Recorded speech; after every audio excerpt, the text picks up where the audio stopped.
Voilà, c'est parti, je vous écoute. Donc, je vous remercie de me recevoir.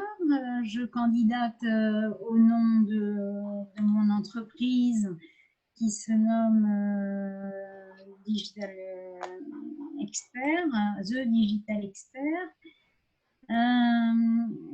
parce que nous sommes très intéressés par le projet que vous souhaitez mettre en route. C'est pas anodin, hein, le recrutement d'intérimaires avec son mode d'emploi. Pardon. Qu'est-ce que j'ai fait? Ça commence bien. Voilà. Voilà. Bon, le sommaire, il est un peu haut, je ne sais pas pourquoi. Allez-y. Donc, ce qui nous intéresse, c'est l'expérimentation sur les compétences transverses. J'ai fait un schéma du programme avec mon sourcing au centre et puis autour les livrables, mais aussi les points forts de ce projet, comme le cadre juridique dans lequel la plateforme va prendre place. Les chiffres aussi sont impressionnants, 80 000 intérimaires, 10 000 clients, c'est beaucoup, enfin, c'est pas rien que de faire travailler ce type, enfin, ce nombre de personnes. Voilà. Le but de sourcing, donc, dans un premier temps, c'est de mettre en œuvre une plateforme e-learning spécialisée aux intérims afin de valider leurs compétences avant le rendez-vous d'un potentiel employeur. À moyen terme, vous souhaitez également grossir votre établissement, votre entreprise. Vous êtes, je crois, 4e en France et vous souhaitez devenir au moins 2e, 3e, 2e. Et surtout, vous souhaitez vous expatrier en Europe, ce qui est tout à votre honneur. Donc, avant de commencer une formation en e-learning, je dois... Alors, ça c'est l'étudiant, après j'ai changé, mais l'étudiant qui parle doit obligatoirement s'informer et respecter le droit à la propriété intellectuelle, mais pas que, c'est-à-dire qu'en fait, sur Internet, on peut aussi se servir, tout n'est pas verrouillé. Voilà. Il est précisé les droits et les devoirs de chaque situation, mais il y a également la possibilité de se servir voilà, quand l'info n'appartient à personne. Et c'est alors qu'il est possible de commencer une formation en connaissance de cause, c'est-à-dire en sachant qu'il y a quand même ce respect du droit à la propriété. Après étude du parcours du candidat, la liste des droits est longue, mais trop peu connue. Bon, voilà, c'est pas l'objet aujourd'hui, donc je ne vais pas énumérer. Voilà, et en plus, c'est pas facile à retenir. Je demande, enfin, je me demande comment vous protégez aussi la formation des intérimaires. Donc, il y a Pôle emploi, avec les indemnités de l'AER qui est la région par le Pôle emploi et par l'employeur, où il n'y a pas d'indemnité, ou alors il n'y a pas d'indemnité au titre de l'ARE et l'allocation d'aide au retour à l'emploi est possible. le demandeur peut percevoir le RFPE, c'est-à-dire la rémunération de formation Pôle emploi. S'il a beaucoup travaillé, il a cumulé des points qui sont maintenant en euros depuis la loi du 5 septembre 2018. Voilà.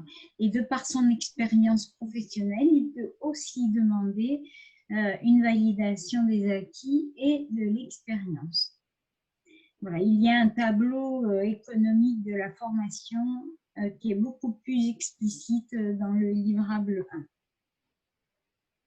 Donc, chez les intérimaires, on a pu repérer des référentiels de compétences comme celles chargées de clientèle particulier en banque assurance, par exemple. Autre dénomination des postes, un métier qui amène à diversifier ses compétences.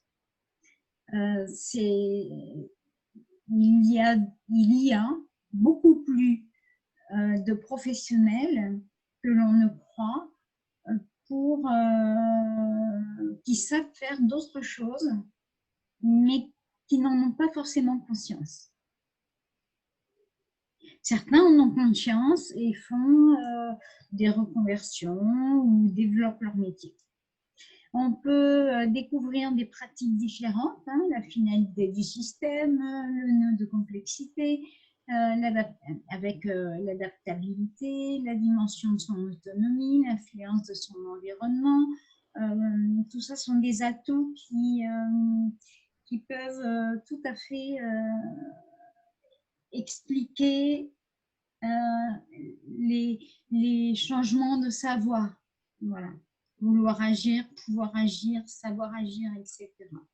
Donc, pour moi, c'est le début de la transversalité, puisque les professionnels peuvent également exercer. Donc, sur le livrable 2, pour parvenir aux formations, des intérimaires peuvent accéder à des financements. Donc, voilà, le CPF de transition, Pôle emploi, le fonds de gestion, la VAE, etc. Le Code du travail décline très clairement les formations possibles. Chacun des intérimaires, alors attendez, je vais déplacer mon... Voilà, la formation pour chacun des intérimaires doit être en lien avec le poste qu'il occupe.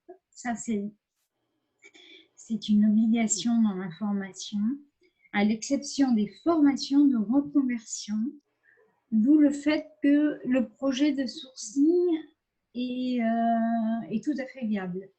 Et voilà. Ce qu'il faut, c'est qu'il ne doit pas dépasser la durée du contrat initial. Donc, j'ai fait un SWOT, j'en ai fait plus qu'un, mais j'ai trouvé intéressant, enfin pour moi en tout cas, j'ai souhaité faire un blended learning, une analyse SWOT de sourcing sur sourcing. Voilà, avec les faiblesses, les opportunités, la force, puisque l'idée, pour moi en tout cas, c'est de défendre cet appel d'offres et de pouvoir répondre à votre demande. Et je peux vous dire que ça m'intéresse parce que voilà, je trouve que c'est un sujet très, très passionnant. Techniquement et au niveau du management et voilà, sur des différents éléments. Voilà, ce qui nous permet d'analyser la question de la transversalité. C'est une des questions centrales de votre projet. À avant de continuer, je tiens à vous préciser que nous avons, enfin, on le verra dans le budget, mais nous avons, enfin, j'ai choisi plutôt une plateforme gratuite et un hébergeur très peu cher. Voilà. L'idée étant que c'est un essai de 6 mois et qu'il ne faut pas que ça vous coûte très cher. Voilà. Dans les livrables, vous trouverez donc le storyboard, hein, le cahier des charges pédagogiques. Il évolue au fur et à mesure des livrables. Dans ce projet, dans ce livrable 3, il était demandé les indicateurs clés de performance qui détermineront le succès. J'ai répondu, le dispositif dans sa globalité, la collaboration entre 2 entreprises distinctes, les démarches positives, ouverture d'esprit d'entreprise, projet innovant, sensibilité du public. Voilà, ça c'est une ouverture qui permet d'évoluer plus vite. Voilà. Du côté formation suivie pour un métier, j'ai noté donc l'intérêt pour les candidats. Il va falloir sélectionner. L'intéressement pour ce type de formation atypique. Les apprenants se sentent reconnus dans leur métier et leur place de salarié, parce que quand on est intérimaire, c'est un emploi précaire et on n'est pas toujours bien reconnu.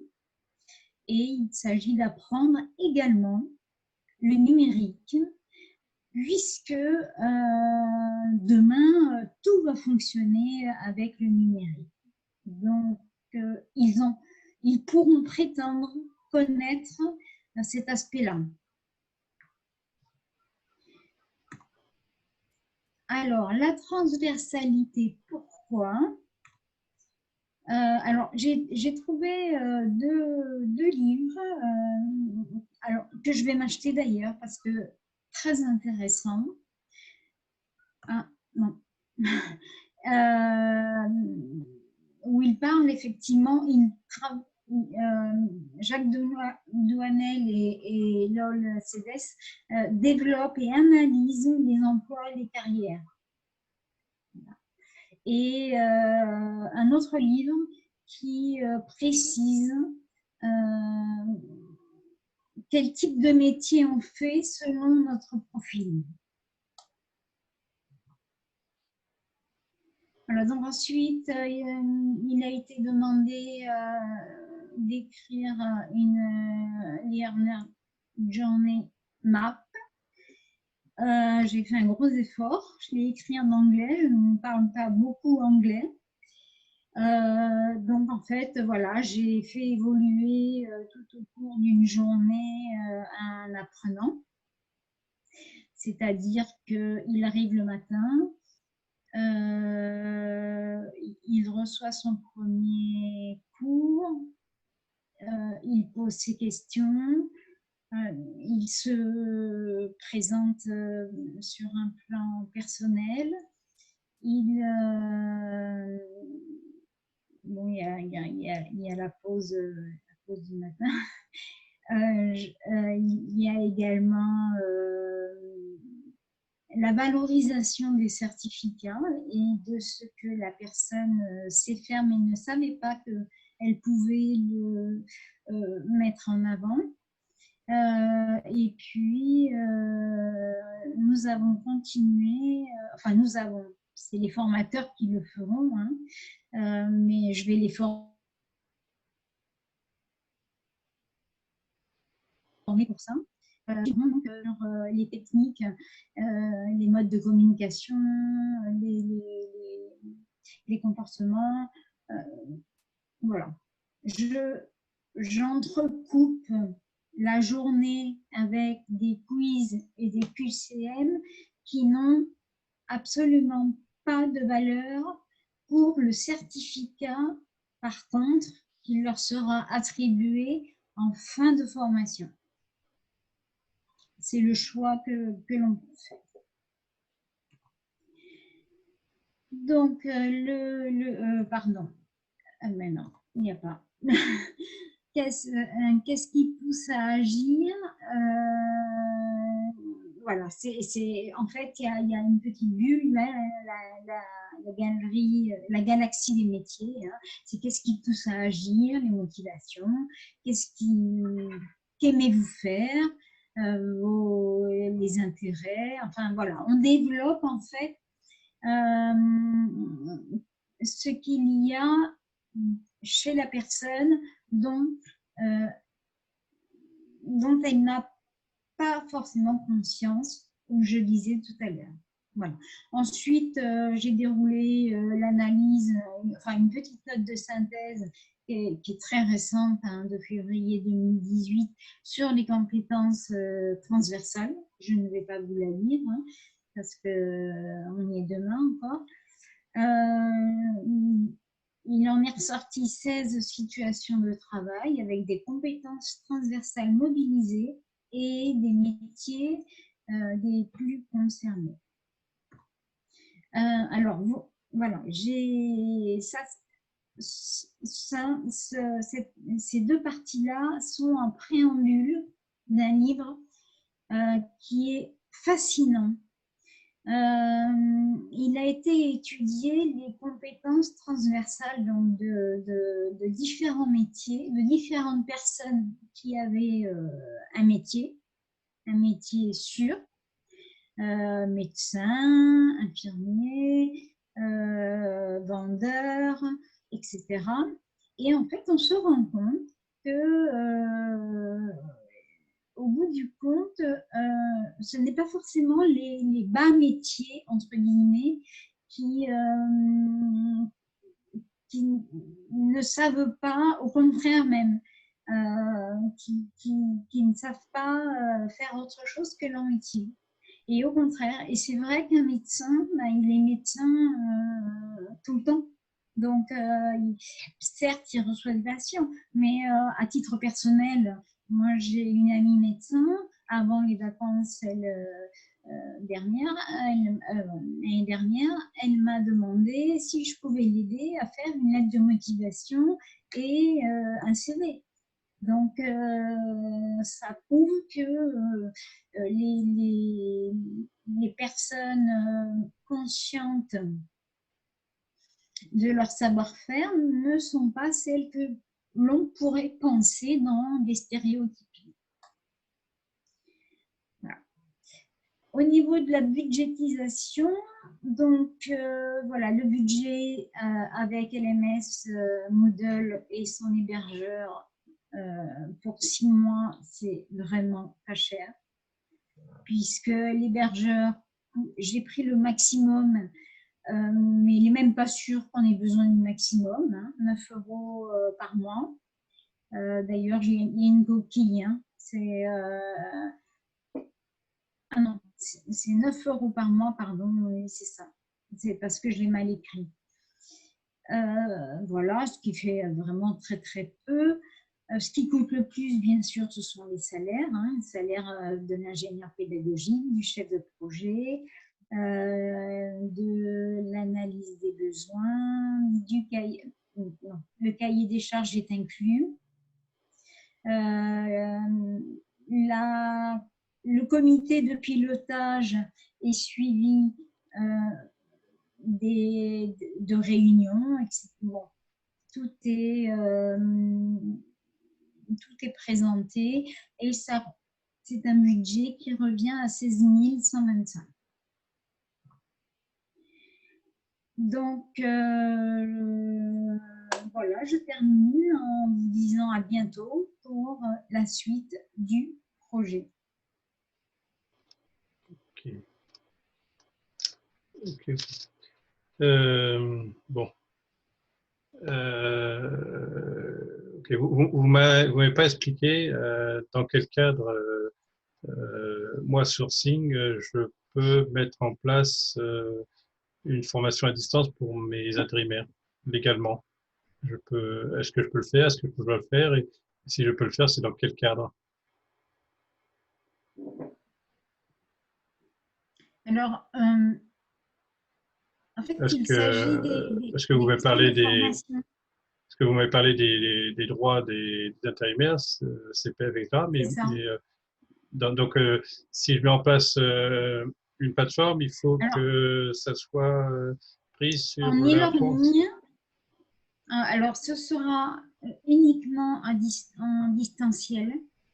En e-learning, les personnes seront chez elles et par contre, nous avons des locaux.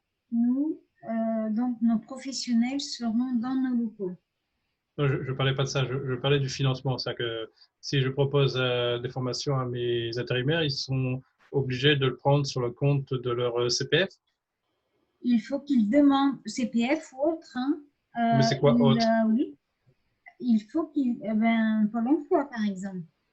D'accord. Donc moi, en tant que société, je n'ai pas le droit de le prendre au titre de la formation continue ou de la formation J'en suis pas professionnelle. certaine. De la formation professionnelle. Ah oui, mais vous me dites que vous n'êtes pas certaine, mais Bon. vous êtes De toute façon, l'expert. ne peuvent se présenter que des personnes qui soit ont assez de moyens pour s'autofinancer. Et bon, il n'y en a pas beaucoup, mais possible.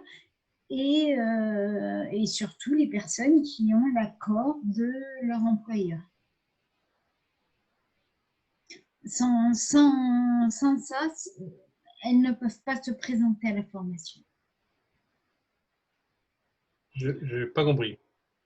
Moi, je mets en place une plateforme avec des cours et ils n'ont pas le droit de s'inscrire aux cours que je mets en place. Alors, s'ils ont le financement pour le faire par eux-mêmes, ou s'ils bénéficient du CPF, si Pôle emploi en charge. Mais moi, je ne suis pas organisme de formation, donc je ne peux pas leur facturer de la formation. Sourcing n'est pas un organisme de formation. Mais il va falloir le défendre comme une formation. Le défendre, c'est-à-dire? C'est-à-dire que c'est des intérimaires qui vont apprendre. Oui, je suis d'accord, mais moi, je ne suis pas organisme de formation. Donc, ils ne vont pas pouvoir financer leur formation avec le CPF ou Pôle emploi si moi, je ne suis pas organisme de formation. Autant dans ce cas-là que moi, je ne fasse rien et que je demande aux intérimaires d'aller se former ailleurs, non? Alors, il est possible, bien sûr, pour les personnes qui ont un contrat un peu long de demander à l'employeur. Ça, c'est possible et il est possible qu'un employeur accepte. Le CPF, il s'ouvre de plus en plus quand même. Donc, il peut tenter. Il y a aussi le financement région qui... Non, mais je suis d'accord avec tout ça. Là, ce que je vous dis, c'est que moi, je ne suis pas organisme de formation. Sourcing n'est pas organisme de formation. Donc, quel que soit le financement qu'ils peuvent avoir, que ce soit la région, que ce soit le CPF, que ce soit, je sais pas, Pôle emploi, moi, je peux pas être habilité pour faire des formations à ces personnes. S'ils doivent le financer par le CPF ou par des financements région ou par le Pôle emploi. Moi, je pensais être capable de pouvoir financer au titre de la formation professionnelle mes intérimaires. Donc, vous me dites que ce n'est pas le cas. C'est pas comme ça que je l'ai vu, mais c'est tout à fait possible, bien sûr, si vous le souhaitez. Si vous souhaitez, vous, rémunérer les intérimaires, ça va vous coûter très cher. Mais je ne veux pas les rémunérer, je veux les former. Oui, vous allez les former, mais ils ne vont pas venir bénévolement. certains pourraient, parce que ça les intéresse, mais certains n'auront pas les moyens. Ok, ok, bon, on verra ça après. Par contre, j'ai pas compris la solution. C'est quoi la solution que vous préconisez au niveau de la plateforme? Parce que vous m'avez parlé d'un LMS gratuit, mais c'est quoi un LMS gratuit? C'est Moodle. D'accord, donc vous me posez C'est Moodle, Moodle et hébergeur, c'est OVH. mais qui va s'occuper de ça? Parce que moi, je n'ai pas les compétences chez moi pour gérer. Non, il y a un chef de projet et il y a un ingénieur pédagogique. Il y a Donc, c'est un votre. agent de maintenance, puisque de toute façon, il faudra l'installer. Je le disais d'ailleurs un peu avant. Non, je le dis dans les écrits, dans les livrables. Il y a obligation que quelqu'un soit attribué à cette spécialisation pour installer et maintenir le LMS et l'OVH.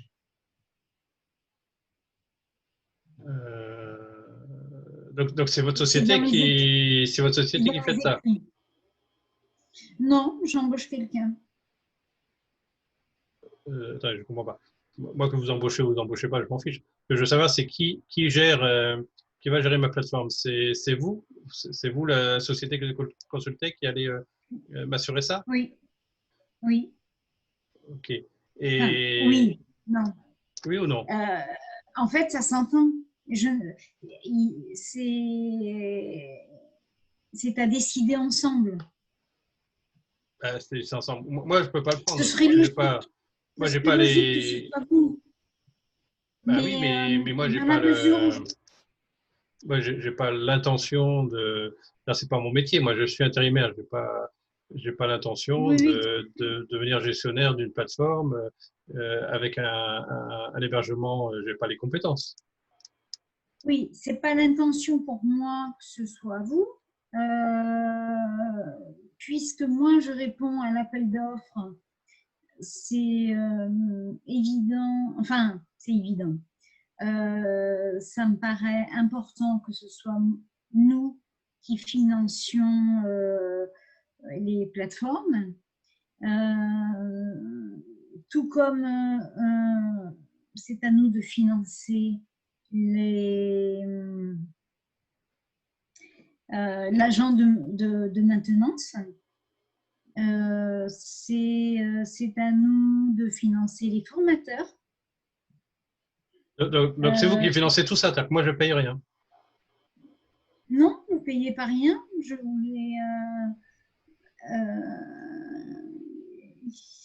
l'ai mis dans le budget, sauf que dans le budget, je vous ai mis les formateurs. C'est une erreur de ma part, parce que c'est nous qui avons les budgets. Les budgétés.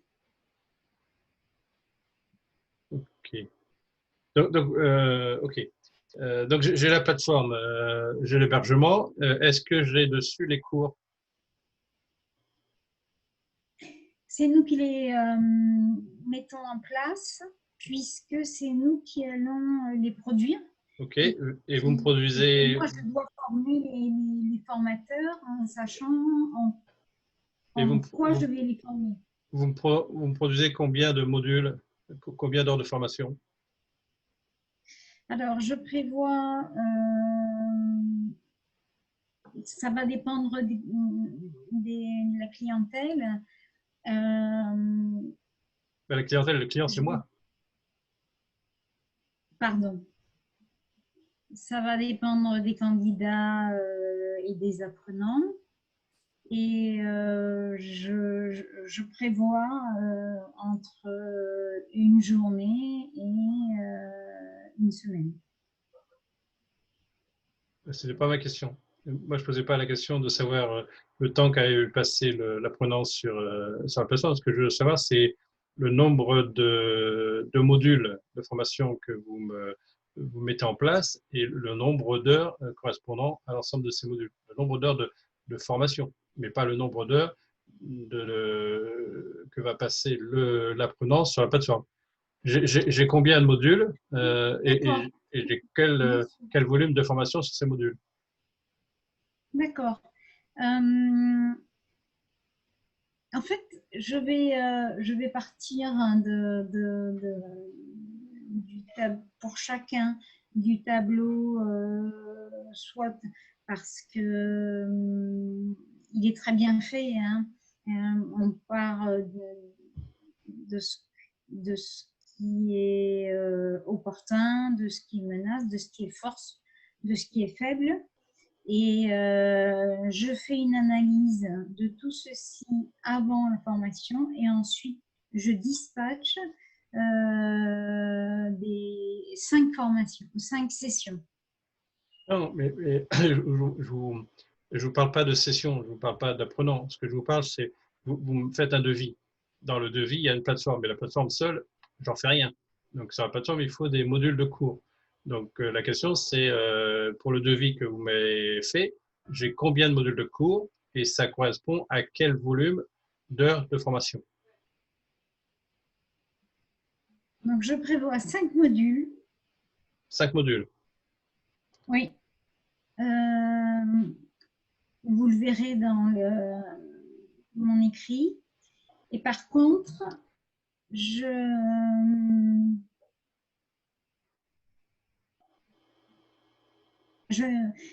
les heures de formation, normalement, vont être de 35 heures. 5 modules de 35 heures, c'est ça? 5 modules de 35 heures, avec la possibilité de réitérer si c'est compliqué pour certaines personnes. Je ne comprends pas quand vous me dites réitérer. De toute manière, si j'ai chaque module, on peut le faire autant de fois qu'on veut. Oui, c'est ça, voilà. Sauf s'il est financé par un patron qui dit non, stop, on arrête là. Bon, ok. Ok, donc c'est des modules que vous achetez ou que vous développez. Vous développez. Je les développe. Je les développe à partir de l'analyse que je vais faire des apprenants. D'accord. Et donc, si je donne un feu vert à T0, j'ai ma plateforme opérationnelle quand? Dans 6 mois. Dans 6 mois. Non, pardon. Dans 6 mois, elle se termine. Elle sera opérationnelle d'ici, j'avais calculé, d'ici 2 semaines. Pour faire les 5 modules de 35 heures, vous mettez que 15 jours. C'est ça? Je vais me faire aider, et je le dis aussi d'ailleurs, de formateurs. D'accord, ok. Donc 2 On semaines. va travailler en équipe de 6. Ok, 2 semaines pour faire les modules, ok. Et donc pour les 6 mois, j'ai 19 000 euros, c'est ça? Je me souviens plus, c'était combien votre devis? 16 000 ou 19 000? Je me souviens 16 plus. 000 euros. 16 000? 16 000 euros. D'accord, 16 000 euros. C'est du hors-taxe ou du TCC déjà? Oh, hors taxe. D'accord. Donc pour 6 mois. Voilà. Ok. Ok. Pour combien d'apprenants avec cette plateforme? Je peux mettre combien d'apprenants en même temps? De comptes d'apprenants? Alors, on va lancer, si vous nous sélectionnez sur cette offre, on va lancer des flyers, enfin des demandes, enfin des informations auprès des intérimaires et on s'adaptera en fonction du nombre de personnes qui pourra financièrement le faire et qui Non, non, aura... pas, pour moi, c'est pas un problème de financement. Ma question, c'est, j'ai une plateforme et combien de personnes vont pouvoir se connecter sur cette plateforme, indépendamment du fait qu'ils ont de l'argent ou pas Ah, d'argent. oui, je Pour comprends. 16 000 euros, je peux connecter combien de personnes sur ma plateforme? Oui, C'est sur chaque 1000, c'est personne. 2000, c'est 10 000, c'est 100 000, c'est combien de… Alors, on est parti, je suis partie sur le fait que c'était une période d'essai de 6 mois avec 15 personnes par... 15 personnes seulement? oui. Ok, ok, ok. Mais Mais, j'ai plus de salariés que ça. oui, mais c'est quand même une période d'essai, donc on y va un peu timidement. Par contre, ce sera bien sûr bien plus important si ça fonctionne pour, euh, pour peaufiner un nouveau projet bien Ok. plus ample que celui-ci. Ok. Et combien ça me coûte après, après les 6 mois? 96 000, 96 000 par an? j'avais compté, sur 12 mois, Donc, hors taxe. après les 16 000, je paye 92 000 euros par mois, Mais oui, parce que j'augmente, par an. oui, j'augmente le nombre de personnes par session. Donc, 92 000 euros, je vais avoir je vais avoir combien de personnes qui vont pouvoir se connecter sur la plateforme?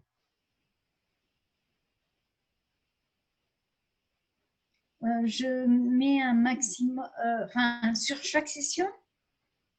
Je ne parle pas de session. J'ai une plateforme, donc il y a un certain nombre de personnes qui vont se connecter dessus. Plus il y a de Mhm. personnes qui se connectent, plus la plateforme a du mal à répondre. Donc, vous avez dimensionné une plateforme qui me coûte 92 000 euros. Combien de personnes peuvent se connecter dessus? J'ai combien de comptes? C'est simple.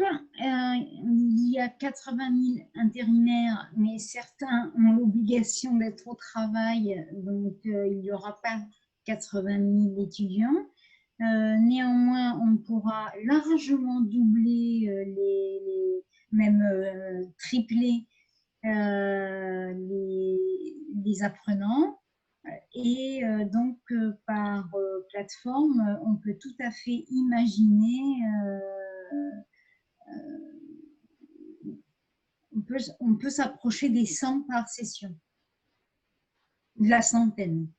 Je ne sais pas ce que c'est une session. Donc, c'est-à-dire que la plateforme, elle est conçue pour que 100 personnes puissent se connecter dessus. C'est ça? Oui, C'est ça? Ok, ça fait cher quand oui, même, c'est hein. ça. Ça fait cher. Pour une plateforme gratuite, ça me fait très cher. J'ai eu des propositions de vos concurrents qui sont quand même beaucoup plus intéressantes que ça. Ok. Bon, Après, j'ai… après j'ai pas fait un calcul exact, hein. Donc, bien évidemment, je retravaillerai la budgétisation au moment où il sera possible de le faire.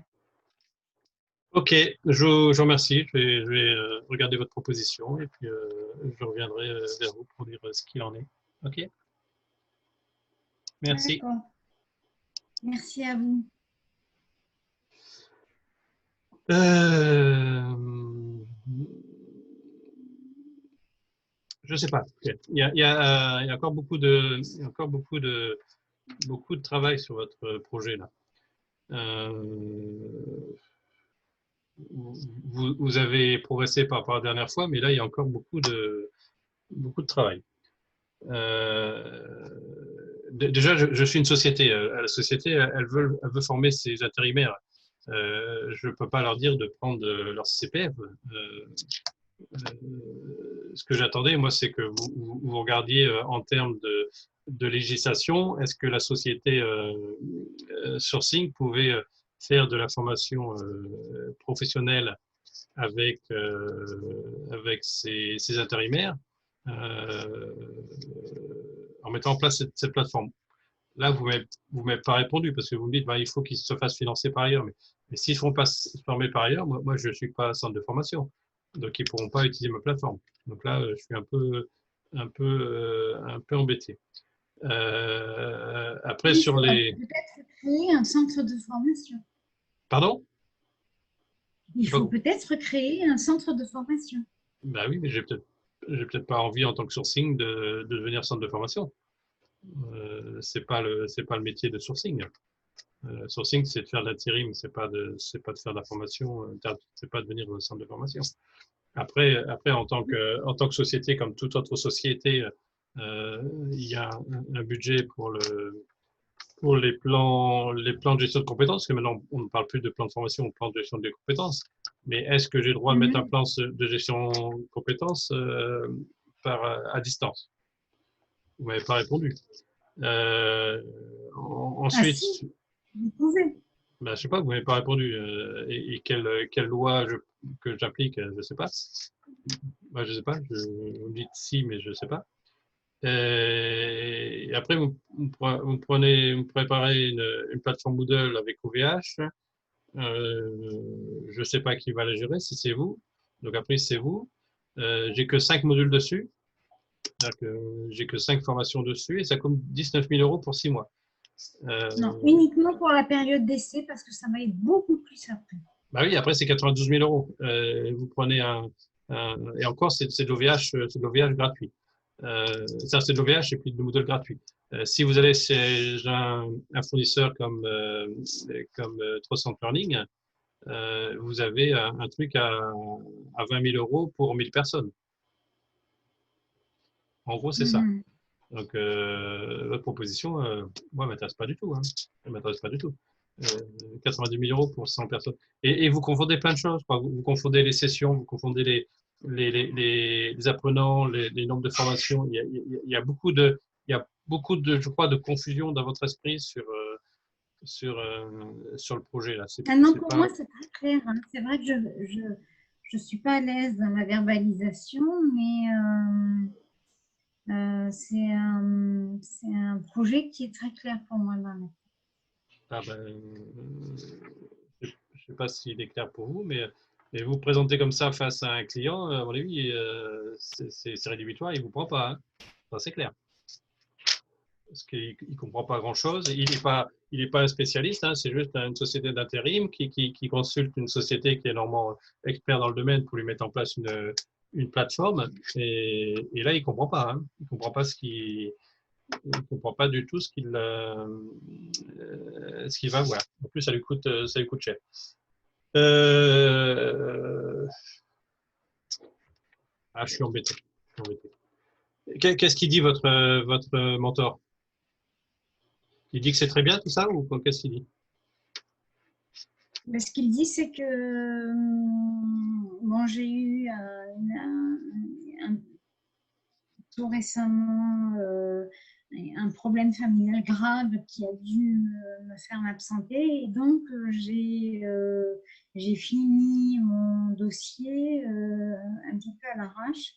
Donc, on a fait une soutenance à blanc avec un PowerPoint qui n'était pas terminé.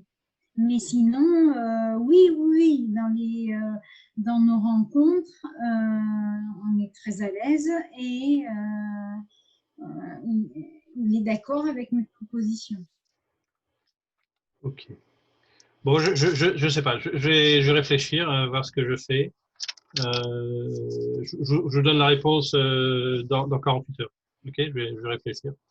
Je vais regarder de nouveau vos livrables.